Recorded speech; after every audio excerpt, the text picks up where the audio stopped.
Assalamualaikum warahmatullahi wabarakatuh. Nama saya Reka Aruna. Saya dari Prodi Perbankan Syariah, Fakultas Ekonomi dan Bisnis Islam.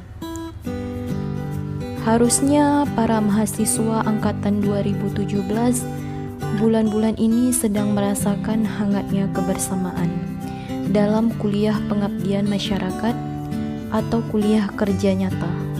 Namun ada yang berbeda di tahun ini. Pandemi virus corona atau COVID-19 yang sedang menyerang negeri tercinta kita mengharuskan kita melakukan kuliah pengabdian masyarakat di rumah saja. Tak ada tatap muka, tak ada hangatnya kebersamaan. Sangat mengkhawatirkan ketika kebijakan negara tidak berpihak kepada masyarakat. Sementara dampak perekonomian bagi kelompok menengah ke bawah akan sangat besar. Mungkin ini segelintir cerita saya di kuliah pengabdian masyarakat pada masa pandemi. Selamat menyaksikan. Boleh minta waktunya, Bu? Boleh. Ibu dengan Ibu siapa? Ibu Hernawati. Umur berapa, Bu? Umur sekitar 50 tahun, lebih kurang. Saya ingin bertanya tentang ekonomi sebelum dan sesudah COVID ini. Gimana pendapatannya? Kalau Ibu rasa waktu pas sebelum konflik, maksudnya sebelum apa namanya? COVID. COVID-19 ini agak lumayan, Dek. Tapi sekarang nih untuk jualan agak-agak sulit sedikit. Agak sulit sedikit. Pendapatannya itu gimana, Bu? Kalau menurun atau seperti biasa atau menurun banyak gitu? Pendapatan Ibu, Dek, tergantung. Nggak bisa Ibu bilang menurun, nggak bisa Ibu bilang banyak. Tergantung rezeki Ibu. Terkadang walaupun COVID ini, Dek, banyak juga Ibu dapat rezekinya. Tapi terkadang nggak juga, Dek. Jadi nggak setiap hari pas jualan ini enak, nggak setiap hari juga susah. Pas enak kali, Dek, gitu. Walaupun keadaan seperti ini, gitu. Ibu jualannya di pasar itu aja atau ada di tempat lain atau keliling gitu? Enggak, Ibu jualannya cuma di pasar. Hari Jumat, hari Sabtu, hari Minggu, hari Senin, hari Selasa. Rabu Kamis Ibu nggak jualan. Oh, kalau di rumah nggak jualan? Enggak. Ya? Ibu punya ada lahan sawit kok di rumah. Udah berapa lama nih, Pak, berjualan? 95, tahun 95. Di tahun 95. Berarti sampai sekarang Sekitar hampir 20-an lebih. itu dagangannya ada di sini aja atau ada di mana lagi? Oh, tempat lain. Dari Senin sebenarnya Senin sampai Sabtu. Lengkap semua kalau memang mau pergi. Nah, dia gitu. Pendapatannya gimana nih, Pak, sebelum sama sesudah COVID kemarin? Agak menurun. Berapa persen? Ya, kalau kita kata tingkat 20% ada turun. Kalau 50% nanti kan terlalu itu kali. Karena putaran duit ini kan berbeda dia. Pas ada orang panen, berarti kan ada lumayan sedikit orang belanja gitu. Pendapatannya gimana nih, Pak, per hari kayak gitu berapa? Nggak tentu. Karena kan lain-lain pekan, lain rezekinya, tempatnya gitu. Ini sampai jam berapa? Setengah 1, setengah 12 udah mulai kita tutup. Udah berapa lama, Pak, jualan? Dari tahun 81. Kayak udah lama, Pak, ya? Udah Mana aja nih, Pak, jualannya? Sungayu di Sukarame, Opak, jual langsung. Pasar, Pak, ya? Dari jam berapa, Pak, jualannya sampai? Jam kalau hari ini jam 9 sampai jam 1. Sampai jam berapa? Itu selain pasar ada jualan lain? Enggak ada. Nggak ada. Cuma di pasar aja, Pak? Ya di pasaran. Pendapatannya gimana nih, Pak, sebelum sama sesudah COVID ini? Waduh, jauh kali. Menurun. Menurun, Pak, ya? Berapa persen, Pak, kira-kira? Biasanya 1 juta, sekarang tinggal 600. Udah berapa lama nih, Pak? Masih ada tanggungan, Pak? Masih ada. Udah 20 tahun lebih. Jualannya itu di mana aja tuh, Pak? Di pasar aja atau ada di tempat lain? Di pasaran. Di pasaran? Iya. Setiap hari apa, Pak? 1 minggu itu penuh itu. Dari Senin sampai Senin balik. Nah, kalau Sabtu di Tol Lancut. Nanti kalau Minggu di Sungai Liput. Pindah-pindah dia jualannya. Nanti ini setengah hari tutup, nanti pindah lagi gitu.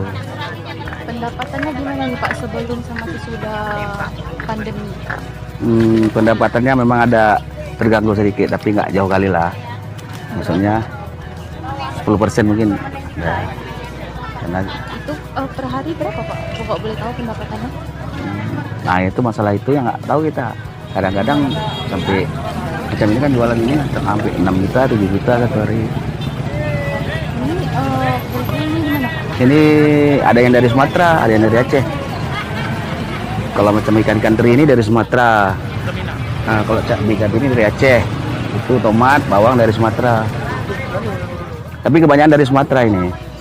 Iya, karena kita dekat dari Sumatera.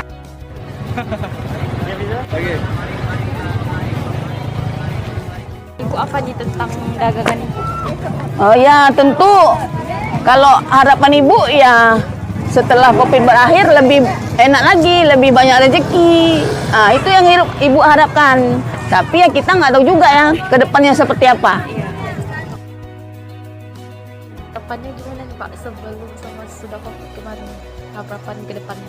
Ya kedepannya kalau yang memang yang diminta masyarakat ya lebih menonjol lagi, lebih lumayan lagi lah rezekinya gitu. Kan nggak mungkin kita mau minta turun gitu kan. Nah, ya. Ada rencana buka toko Pak di rumah atau di mana? Rencana ada, cuman dananya tergantung. Kalau ada dana ya mau. Nah, gitu. Harapannya gimana nih Pak? Setelah COVID ini berakhir? Ya kalau bisa ya pulih seperti semula lah. Nah, jadi ekonomi ini kalau bisa ya kembang balik lah kayak dulu lagi ya kan. Ada Bantu-bantu. Iya ada usaha di rumah juga. Inilah peran kita sebagai mahasiswa sebagai sosial kontrol, yaitu mahasiswa diharapkan mampu menjadi pengontrol sebuah kehidupan sosial pada masyarakat dengan cara memberikan saran, kritik, serta solusi untuk permasalahan sosial masyarakat maupun permasalahan bangsa.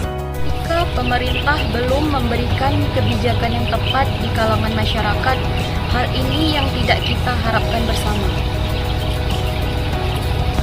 Kita juga bisa memberikan pinjaman kredit dengan bunga yang rendah bagi pelaku usaha, serta pemerintah harus memberikan keringanan pajak untuk jalur ekspor-impor. Ditambah lagi dengan kesadaran pemerintah untuk memberikan potongan kredit listrik, air, dan kendaraan yang digunakan sebagai penggerak roda ekonomi yang sudah lama dicicil. Jangan sampai kendaraan mereka akan hilang ditarik penagih biaya kreditan. Memang luar biasa dampak ekonomi penyebaran virus corona. Sudah berapa banyak karyawan yang di-PHK? Sudah berapa berita tentang keluarga kesusahan bertahan hidup di tengah pandemi? Kesulitan dalam hal pemenuhan kebutuhan hidup akibat tidak mempunyai penghasilan menjadi hal yang dihadapi masyarakat. Ditambah lagi dengan menumpuknya beban keluarga terhadap biaya yang harus terus berlanjut seperti cicilan kredit, tanggungan air, listrik, dan lain sebagainya. Tetap mendorong pertumbuhan ekonomi sebagai pemulihan ekonomi yang menurun akibat penyebaran virus corona, menjaga stabilitas harga, menciptakan lapangan pekerja produktif, menjaga iklim investasi, menjaga regulasi perdagangan, memacu pertumbuhan sektor pertanian, dan mengembangkan infrastruktur wilayah tertinggal. Lebih dari itu, semua yang kita perlu lakukan oleh pemerintah adalah keberanian untuk menasionalisasi aset asing yang ada di negara kita. Karena sesungguhnya kekayaan alam kita jika dikelola dengan baik dan betul-betul diperuntukkan untuk sepenuhnya kepentingan rakyat Indonesia, masalah ekonomi yang dihadapi oleh kita akan terselesaikan. Ini perlu upaya kesadaran semua para politisi yang hari ini memangku kebijakan baik di eksekutif maupun di legislatif. Sebagai mahasiswa yang selalu ingin membawa perubahan, selalu bersinergi, berpikir kritis, dengan kerelaan dan keikhlasan untuk menjadi pelopor, penyampai aspirasi baik kepada pemerintah maupun publik, dan menjadi pelayan masyarakat. Maka perlu jika mahasiswa mengambil perannya dan meminta kepada pemerintah untuk memberikan stimulus bagi rumah tangga. Ekonomi kreatif tingkat rumah tangga harus dimarakkan, produk, barang, dan jasa skala rumah tangga yang dapat memberikan manfaat besar bagi masyarakat lainnya. Diharapkan dapat disemarakkan sehingga dapat meningkatkan pendapatan masyarakat yang miskin dan rentan. dapat dinyatakan secara tegas bahwa ekonomi rumah tangga selama pandemi mengalami penurunan. Mahasiswa dapat mengambil perannya sebagai menjadi penyampai produk atau jasa yang dimiliki masyarakat kepada publik, dan program ini dapat menjadi gebrakan produktivitas mahasiswa dalam menjalankan fungsi mahasiswa di tengah pandemi. Dan bagi pemerintah seharusnya perlu membuat terobosan biaya rendah untuk semua layanan publik bagi seluruh masyarakat, meningkatkan jaring pengaman sosial atau GPS, serta menyiapkan berbagai stimulus yang sifatnya tidak tunai tetapi bisa dinikmati oleh semua masyarakat.